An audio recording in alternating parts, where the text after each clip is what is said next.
আমাদের বিএনপির চেয়ারম্যান জনাব তারেক রহমান, বাংলাদেশের প্রধানমন্ত্রী একেবারে জিরো টলারেন্স করছে মাদক এবং সন্ত্রাসের বিরুদ্ধে।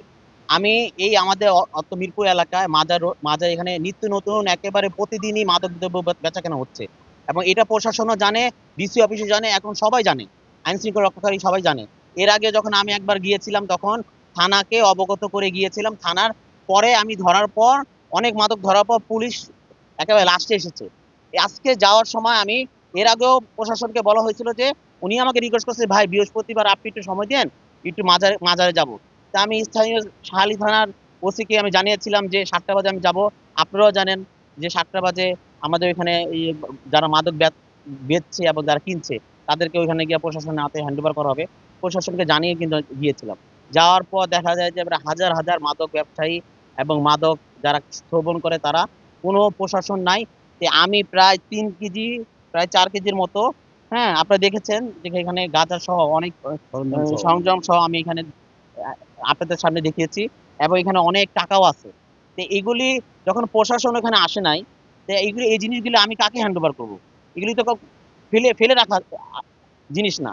তা আমি এগুলি নিয়ে আমি ওসিকে ফোন দিচ্ছি, ওসি ধরে নাই। আমি যেহেতু ওসির আন্ডারে, 8টা থানা আন্ডারে ডিসি অফিস আছে, ডিসি অফিসে আসছি। ডিসি অফিসে মোস্তাক সাহেব কি ব্যবহারটা করেছে আপনারা দেখেছেন, যে এই মাদক কেন আমি ধরলাম। ওনারা যাবে না, সাধারণ মানুষদেরকে হয়রানি করবে, রাস্তার পাশ দিয়ে মানুষ যাবে তাদেরকে বলবে যে আপনারা খাবেন কিনা, জোর করে বেচার জন্য চেষ্টা করবে।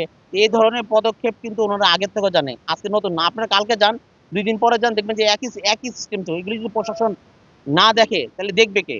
তা আমি মাদক, এত পরিমাণ মাদক এসে আমি এখানে ডিসি অফিসকে, যেহেতু প্রশাসন স্থানীয় থানা শালি থানা যায় নাই, আমি মোস্তাক সাহেবকে, ডিসি মোস্তাক সাহেবকে এনে দিলাম যে এইগুলি আপনি আপনি রাখেন, এবং প্রশাসন এই যে শালি থানার যারা এই ধরনের কর্মকাণ্ড করেছে তাদের ব্যাপারে ব্যবস্থা নেন।